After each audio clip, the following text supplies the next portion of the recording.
আল্লাহ প্রাপ্তি জ্ঞানের আলোকে শাহসুফি হযরত ফরিদপুরি কুদসা সিরুল আজিজ স্যারের নসিহত তৃতীয় খণ্ড। আমরা গত দুই রোজা আলোচনার পর আমরা আজকে পরবর্তী অংশ থেকে পাঠ করে শোনাবো ইনশাল্লাহ। মুজাদ্দেদ আল-ফেসানি রাদিয়াল্লাহু আনহু সাহেবের শিক্ষা জীবন, ইলমে শরীয়ত ও তরিকতের জ্ঞান অর্জন। হযরত মুজাদ্দেদ আল-ফেসানি রাদিয়াল্লাহু আনহু সাহেব শৈশব অতিক্রম করিয়া কৈশোরে পদার্পণ করিলেন। সুযোগ্য পিতার তত্ত্বাবধানে থাকিয়া অল্প বয়সেই তিনি করেন। অতঃপর পিতার নিকট হইতে এবং সারহিন্দের অন্যান্য বড় বড় আলেমের নিকট হইতে শরীয়ত ও তরিকত ভিত্তিক কিতাবসমূহ অধ্যয়ন করেন। মাত্র 17 বছর বয়সের মধ্যে ইলমে শরীয়ত ও ইলমে মারিফতের জ্ঞানে জ্ঞানী হন। ডক্টর আ.ফ.ম. আবু বকর সিদ্দিক রচিত বিপ্লবী মুজাদ্দেদ নামক গ্রন্থে দেখা যায় যে হযরত মুজাদ্দেদ আল-ফেসানি রাদিয়াল্লাহু আনহু সাহেব আপন পিতার খেদমত করিয়া চিশতিয়া তরিকার খেলাফত হাসিল করেন। অতঃপর পিতার নিকট হইতে কাদেরিয়া তরিকার সবক নেন এবং পরে তৎকালের কাদেরিয়া তরিকার অন্যতম শ্রেষ্ঠ দরবেশ হযরত শাহ সেকান্দর রহমতুল্লাহি আলাইহি এর নিকট থেকে এই তরিকার খেলাফত লাভ করেন। তৎকালে কুবরাবিয়া তরিকার খুবই প্রসিদ্ধ ছিল।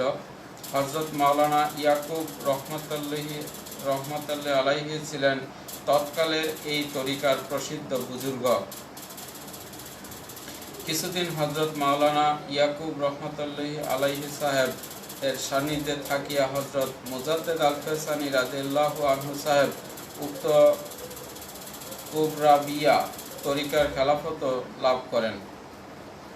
ইহার কিছুদিন পরে তাহার শ্রদ্ধেয় পিতা ও মুর্শেদ হযরত আব্দুল আহাদ রহমতুল্লাহ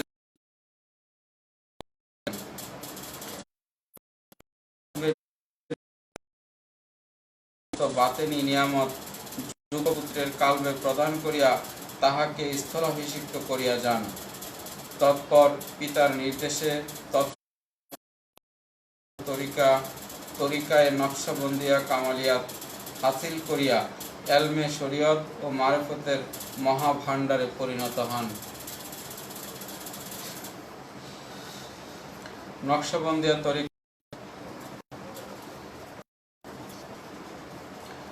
কারণ অন্যান্য তরিকায় যাত্রা শুরু হয় ইলমে খালক হইতে, আর নকশবন্দিয়া তরিকার আলমে ফলে আলমে খালকের ছায়ের আপন থেকেই নকশবন্দিয়া তরিকা সিদ্ধ হয়। অন্যান্য তরিকায় বহু বছর কঠোর পরিশ্রমের ফলে যেখানে পৌঁছানো যায়, নকশবন্দিয়া তরিকার শুরু সেখান হইতেই। হযরত বাহাউদ্দিন নকশবন্দি রহমতুল্লাহ আলাইহি সাহেব বলেন, হকের মারফত আমার জন্য হারাম, যদি হযরত বাইজিদ বুস্তামির শেষ অবস্থা আমার শুরুতে হাসিল না হয়। নকশবন্দিয়া তরিকার শ্রেষ্ঠত্ব সম্পর্কে মুজাদ্দেদ আল-ফেসানি রাদিয়াল্লাহু আনহু সাহেবের পিতা আব্দুল আহাদ রহমতুল্লাহ আলাইহি সাহেব মাঝে মধ্যেই বলিতেন,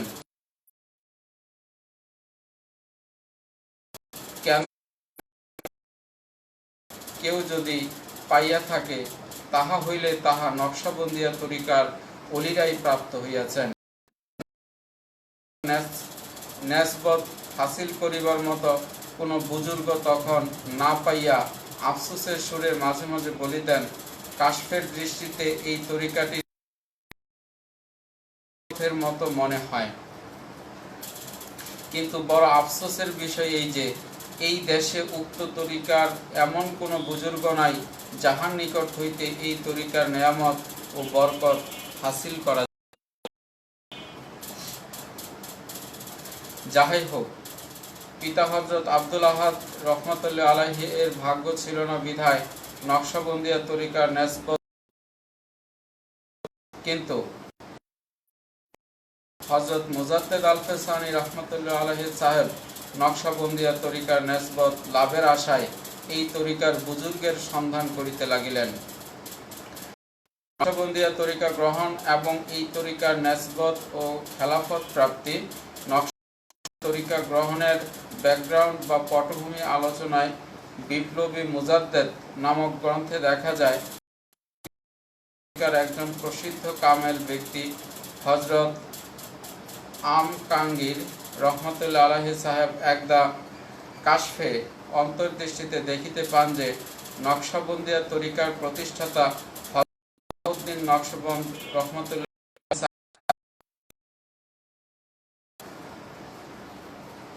তাহাকে বলিতে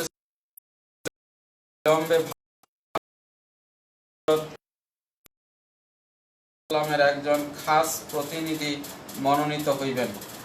উম্মতে মুহাম্মাদের আউলিয়া দফতরে তাহার সর্বোচ্চ মর্যাদা। সমস্ত দুনিয়ার ওলি আবদাল সকলে তাহার আবির্ভাবের অপেক্ষায় আছেন। সেই মহাপুরুষ আমার এই তরিকার মধ্যেই আবির্ভূত হইবেন। সুতরাং ভারতে আমার তরিকা প্রচারের জন্য কোনো যোগ্য ব্যক্তিকে প্রেরণ করুন। অতঃপর খাজা আমকাঙ্গী রহমতুল্লাহ আলাইহি সাহেব নকশবন্দিয়া তরিকার অন্যতম বুজুর্গ খাজা বাকি বিল্লাহ রহমতুল্লাহ আলাইহিকে দ্রুত দিল্লি গমনের নির্দেশ দেন। হযরত খাজা আমকাঙ্গী রহমতুল্লাহ আলাইহি সাহেবের নির্দেশে হযরত খাজা বাকি বিল্লাহ রহমতুল্লাহ আলাইহি সাহেব সুদূর কাবুল হইতে দিল্লি গমনের প্রস্তুতি পর্বে একটা স্বপ্ন দেখেন যে কোনো একটি গাছের ডালে একটি সুন্দর তোতা পাখি বসে আছে, আর তাহার সৌন্দর্যে তিনি মুগ্ধ হইয়া ভাবিতে লাগিলেন যদি পাখিটি তাহার হাতে আসিয়া পড়িত। এই ভাবনার সাথে সাথেই পাখিটি উড়িয়া আসিয়া তাহার হাতে বসিল। ইহা হইল প্রকৃত সফরের সফলতার পূর্বাভাস। তৎপর কালক্ষেপণ না করিয়া তিনি দিল্লি অভিমুখে রওনা দেন। পথিমধ্যে যখন সারহিন্দে পৌঁছান, স্বপ্নে তাহাকে জানানো হয় যে তিনি হযরত মুজাদ্দেদ আলফেসানি রাদিয়াল্লাহু আনহু সাহেবের এলাকায় আসিয়া গিয়াছেন। অতঃপর হযরত বাকি বিল্লাহ রহমতুল্লাহ আলাইহি সাহেবের দিল্লিতে আসিয়া পৌঁছান। অন্যদিকে পিতার ইন্তেকালের পর হযরত মুজাদ্দেদ আলফেসানি রাদিয়াল্লাহু আনহু সাহেব হজের উদ্দেশ্যে বাহির হইয়া সারহিন্দ হইতে দিল্লিতে পৌঁছাইয়া তাহার এক বন্ধু মাওলানা হাসান কাশ্মীরির গৃহে অবস্থান করেন।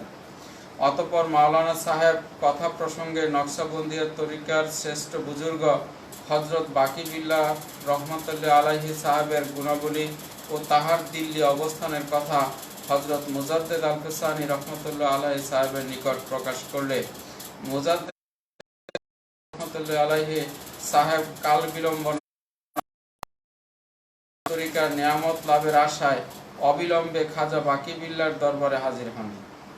হযরত বাকি বিল্লাহ রহমতুল্লাহ আলাইহি সাহেব তাহাকে দেখিবা মাত্র বলেন, আপনি তো হজের সফরে রওনা হইয়াছেন, পথিমধ্যে আমার এখানে কিছুদিন অপেক্ষা করুন। হযরত মুজাদ্দেদ আলফেসানি রাদিয়াল্লাহু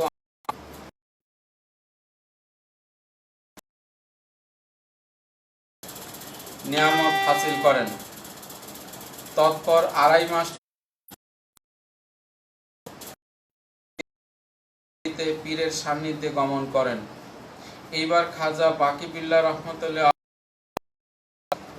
হাসিলকৃত সমুদয় বাতিনি এলেম হযরত মুজাদ্দেদ আলফেসানি রাদিয়াল্লাহু আনহু সাহেবকে প্রদান করিয়া হেদায়েতের ঝান্ডা তাহার হস্তে অর্পণ করেন এবং স্বীয় সমুদয় মুরিদ ও খলিফাদের হেদায়েত ও প্রতিপালনের দায়িত্ব তাহার উপর সুপর্দ করিয়া সারহিন্দে পাঠাইয়া দেন।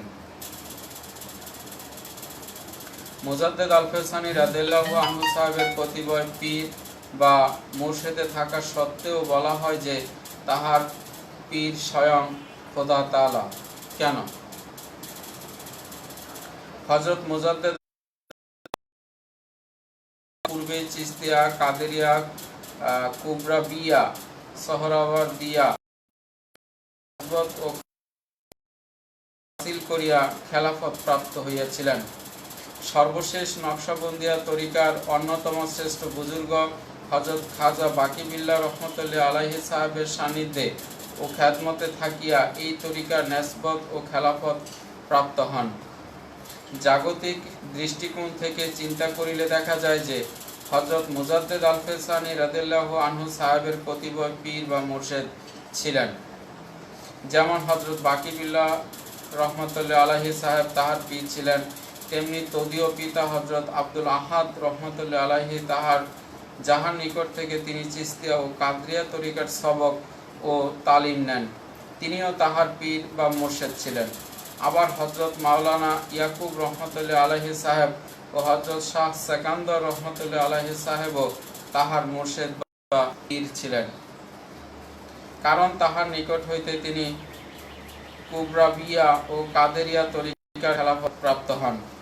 তথাপিও বলা হয় যে আসমানের নিচে দুইজন সাধকের পীর স্বয়ং খোদা তাআলা। প্রথমত রাসূল করিম সাল্লাল্লাহু আলাইহি সাল্লামের পীর খোদা তাআলা এবং দ্বিতীয়ত হযরত মুজাদ্দেদ আল-ফেসানি রাদিয়াল্লাহু আনহু সাহেবের। রাসূল করিম সাল্লাল্লাহু আলাইহি সাল্লামের পীর স্বয়ং খোদা তাআলা এই ব্যাপারে কাহারও কোনো দ্বিমত নাই, কিন্তু দুনিয়াতে মুজাদ্দেদ আল-ফেসানি রাদিয়াল্লাহু আনহু সাহেবের একাধিক পীর বা মুর্শেদ থাকা সত্ত্বেও কেন বলা হয় যে তাহার পীর খোদা তাআলা নিজে? মূলত মুজাদ্দেদ আল-ফেসানি রাদিয়াল্লাহু আনহু সাহেবের পূর্বে 1000 বছরের কঠোর তপস্যার মাধ্যমে যে পরিমাণ মারেফত হাসিল করিয়াছিলেন তাহা ছিল মারেফতের বাহির আবরণ মাত্র। 1000 বছরের মধ্যে সাহাবাদের পরে 2-1 জন সাধক মাত্র বেলায়েতের কুবরার মারেফত হাসিল করিয়াছিলেন। তাহা ছাড়া সকলেই তাহাদের মারেফত শেষ করিয়াছে বেলায়েতে সোগরায়, যেখানে খুবই সামান্য মারফতি মিলে।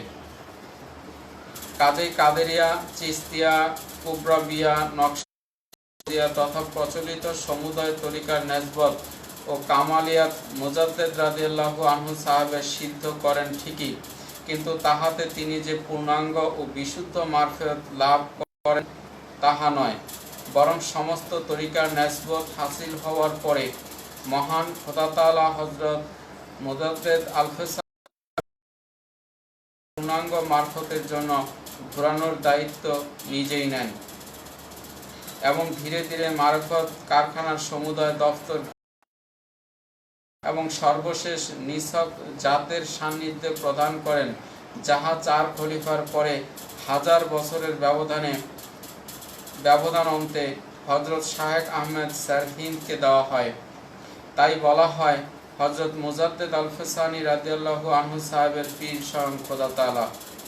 তাই দেখা যায় মারফত কারখানার ব্যাপক ও বিস্তৃত জ্ঞান লাভের পরে তিনি যখন হযরত বাকি বিল্লাহ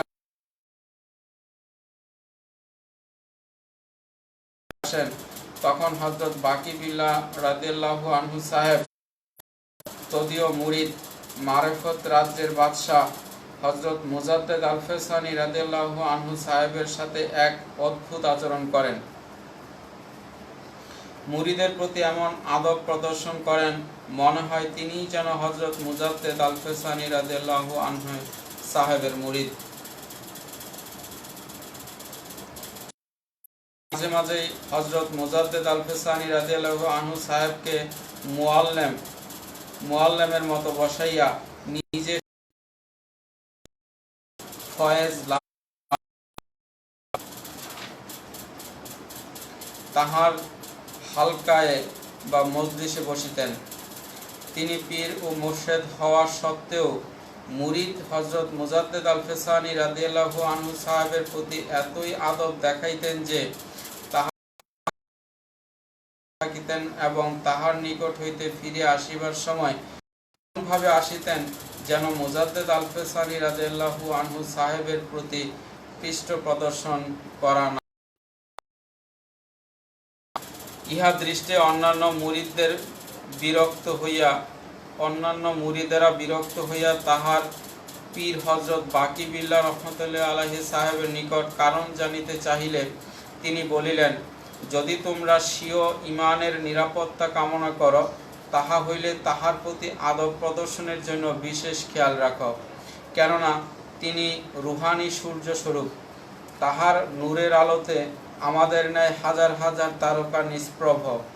অন্যদিকে হযরত মুজাদ্দেদ আল-ফেসানি রাদিয়াল্লাহু আনহু সাহেব তাহার প্রতি তদীয় পীর ও মুর্শিদের আদব প্রদর্শনের এই অবস্থা দেখিয়া ভীষণ লজ্জা পাইতেন এবং তদীয় পীরকে অত্যন্ত আদব ও বিনয়ের সাথে বলিতেন, হুজুর, এই দিনহীন গোলামের প্রতি আপনার এইরূপ আদব ও শিষ্টাচার প্রদর্শনের জন্য আমার খুবই লজ্জা ও অনুশোচনা হয়। ইহার উত্তরে হযরত বাকি বিল্লাহ রহমতুল্লাহ আলাইহি সাহেব বলিতেন, আমি যাহা কিছু করিতেছি তাহা আল্লাহ তাআলার নির্দেশ ক্রমে করিতেছি। আমি গায়েব হইতে এইরূপ করিবার জন্য আদিষ্ট হইতেছি। হযরত মুজাদ্দেদ আল-ফেসানি রাদিয়াল্লাহু আনহু সাহেব যে কত বড় উঁচু স্তরের ওলি তাহা উপরোক্ত আলোচনা হইতে সহজেই বোধগম্য হয়।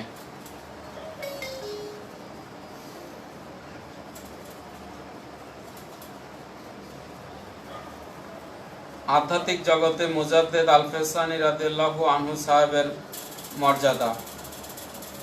পূর্বেই বলা হয়েছে যে গৌসে পাক হযরত আব্দুল কাদের জিলানী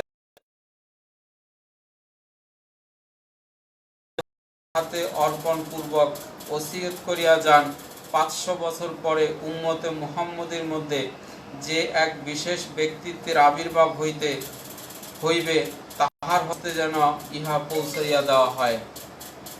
হযরত গৌসে পাক রাদিয়াল্লাহু আনহু সাহেবের দেওয়া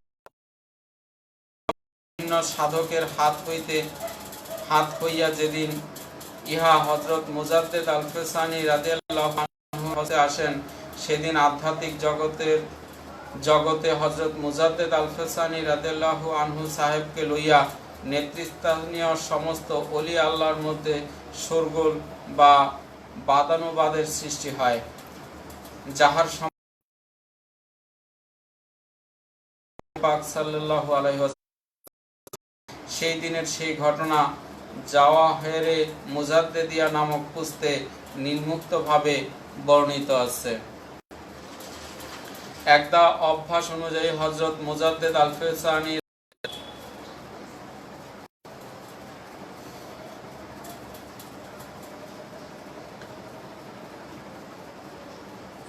হযরত মুজাদ্দেদ রাদিয়াল্লাহু আনহু সাহেবের মোরাকাবা ভঙ্গ হয়।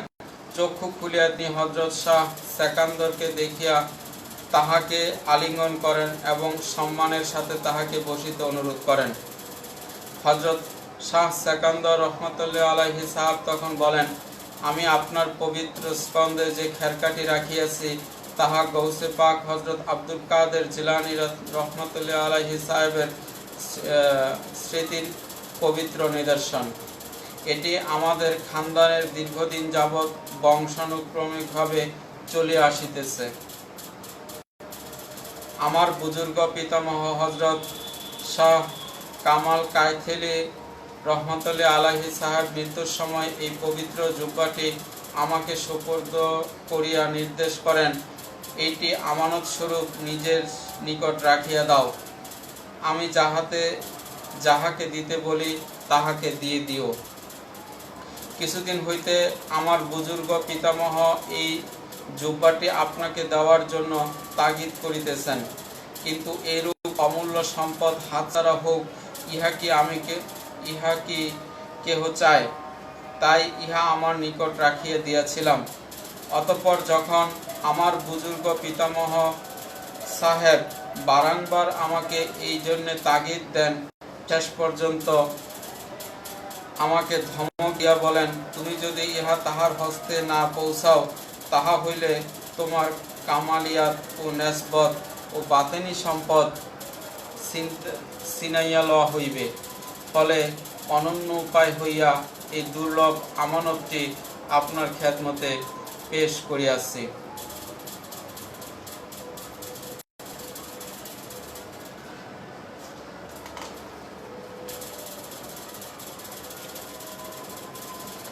অতঃপর হযরত মুজাদ্দেদ আল-ফেসানি রাদিয়াল্লাহু আনহু সাহেব সেই পবিত্র খেরকাটি পরিধান পূর্বক যখন আপন হুজরায় গমন করিলেন, তখন তাহার মনে এইরূপ ভাবের উদয় হইল, যদি এই মাশায়েখ কেরাম আমাকে প্রথম হইতেই খলিফা নির্বাচিত করিতেন, অতঃপর খেরকা প্রদান করিতেন।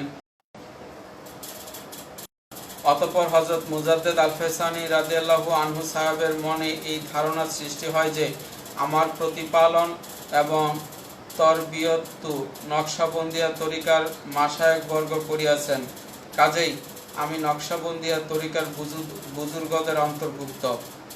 এইরূপ ধারণার সৃষ্টি হওয়ার সাথে সাথে তিনি অবলোকন করেন যে তাহার হুজরায় হযরত আবু বকর সিদ্দিক রাদিয়াল্লাহু আনহু সাহেবের সাথে হযরত খালেক বুজ দোয়ানি রহমতুল্লাহ আলাইহি সাহেব সহ নকশবন্দিয়া খানদানের সমস্ত মাশায়েখ বর্গ, এমনকি হযরত বাকি বিল্লাহ রাদিয়াল্লাহু আনহু সাহেব পর্যন্ত তশরিফ আনিয়াছেন।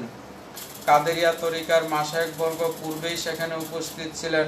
হযরত খাজা বাহাউদ্দিন নকশবন্দি রহমতুল্লাহ আলাইহি সাহেব গাউসে পাক হযরত আব্দুল কাদের জিলানী রাদিয়াল্লাহু আনহু সাহেবের নিকট উপবেশন করিয়াছেন। তখন তাহাদের মধ্যে পরস্পর আলোচনা চলিতে লাগিল।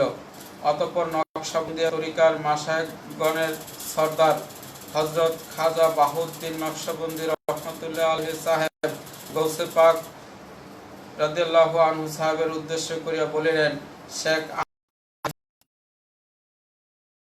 প্রতিপালনের দ্বারা কামালিয়াত করিয়াছে, আপনি অনর্থক তাহাকে আপনার দলভুক্ত করিবার চেষ্টা। এই কথার জবাবে হযরত গাউসে পাক আব্দুল কাদের জিলানী রাদিয়াল্লাহু আনহু সাহেব বলেন, শায়েখ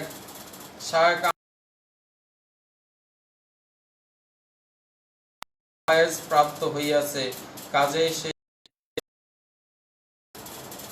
এই আলোচনার সময় চিশতিয়া, কুবরাবিয়া, সোহরাওয়ার্দিয়া মাশায়েখগণ তশরিফ আনেন এবং হযরত মুজাদ্দেদ আল-ফেসানি রাদিয়াল্লাহু আনহু সাহেবকে আপন আপন তরিকাভুক্ত বলিয়া দাবি করেন। কেননা হযরত মুজাদ্দেদ রাদিয়াল্লাহু আনহু সাহেব প্রথম দিকে স্বীয় পিতার নিকট হইতে উক্ত তরিকাসমূহের নেসবত হাসিল করিয়াছিলেন। মাওলানা হাশেম কাশ্মীরি রহমতুল্লাহ আলাইহি সাহেব ও মোল্লা বদরউদ্দিন তাহাদের ইতিহাসে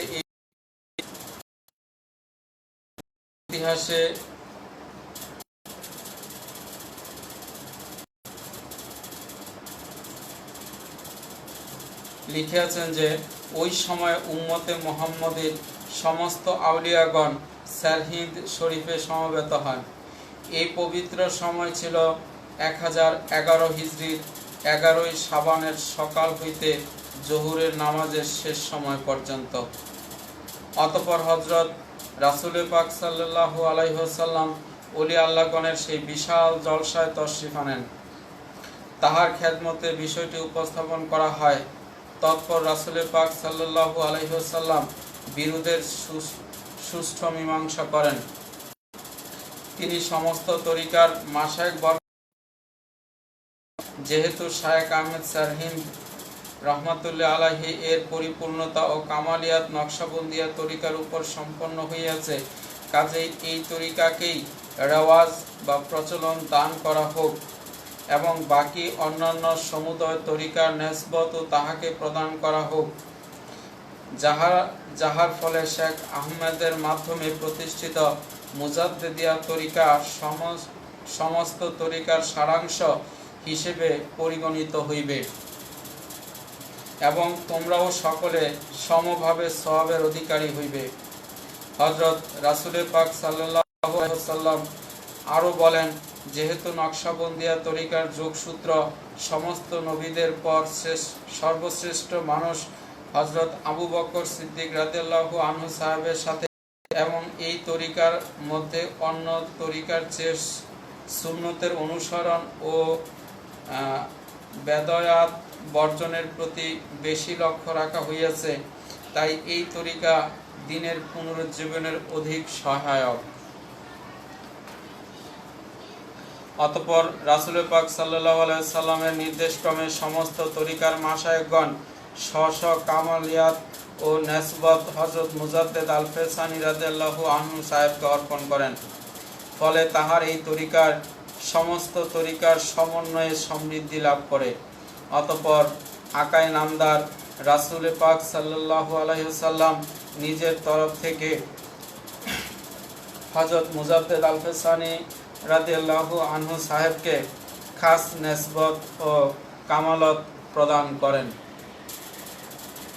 উপরে এই ঘটনা থেকে হযরত মুজাদ্দেদ আল-ফেসানি রাদিয়াল্লাহু আনহু সাহেবের মর্যাদা সম্পর্কে সহজেই ধারণা জন্মে। হযরত মুজাদ্দেদ আল-ফেসানি রাদিয়াল্লাহু আনহু সাহেব সমস্ত তরিকার সমন্বয়। হে জাকেরান ও আশেকান সকল, উপরোক্ত আলোচনা থেকে বুঝিতে পারিলে যে আসমানের নিচে হযরত মুজাদ্দেদ আল-ফেসানি রাদিয়াল্লাহু আনহু সাহেবের মতো সাধক সাহাবাদের পরে আর আসেন নাই। হযরত মুজাদ্দেদ আল-ফেসানি রাদিয়াল্লাহু আনহু সাহেবের পর তাহারই পরিপূর্ণ কামিয়ালিয়াত ও নেসবতের অধিকারী হন আমার পীর কেবলাজান। হযরত মুজাদ্দেদ রাদিয়াল্লাহু আনহু সাহেবের পর সমস্ত মাশায়েখগণদের মধ্যে তাহার স্থান শীর্ষে। তোমরা যদি খোদা তাআলাকে পাইতে চাও, তাহা হইলে আমার পীর কেবলাজানের এই তরিকা মতো চলো। এই তরিকা মুজাদ্দেদ আল-ফেসানি রাদিয়াল্লাহু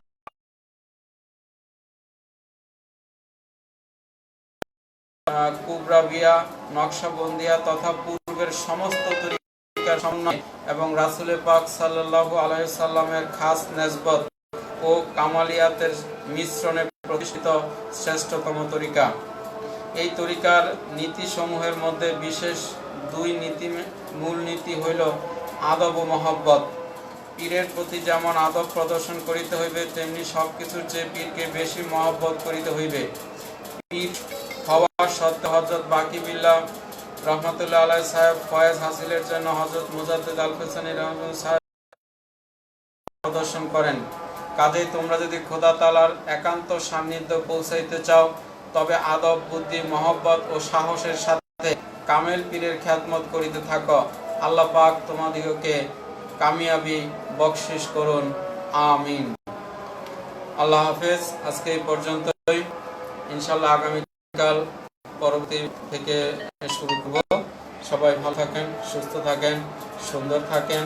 আল্লাহ পাক সবাইকে হেফাজত করুক, সবাইকে মহামারী থেকে রক্ষা করুক, এই দোয়া করে, এই আবেদন করে আল্লাহর পাকের কাছে আজকের মতো বিদায় নিচ্ছি। আসসালামু